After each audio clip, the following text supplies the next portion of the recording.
Counting মানে গণনা। 1 to 10। আজ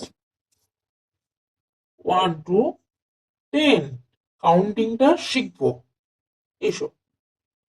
1 বলো, বাচ্চারা বলো। 1।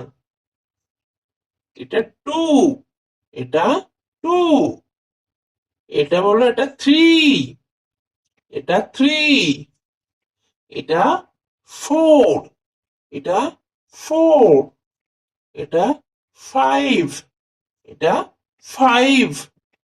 এটা 6। 6। এটা 7। 7। এটা 8। 8। এটা 9। 9। এটা 10। আবার বলো। 1 2 3 4 5 6 7 8 9 10। 1 2 3 4 5 6 7 8 9 and 10.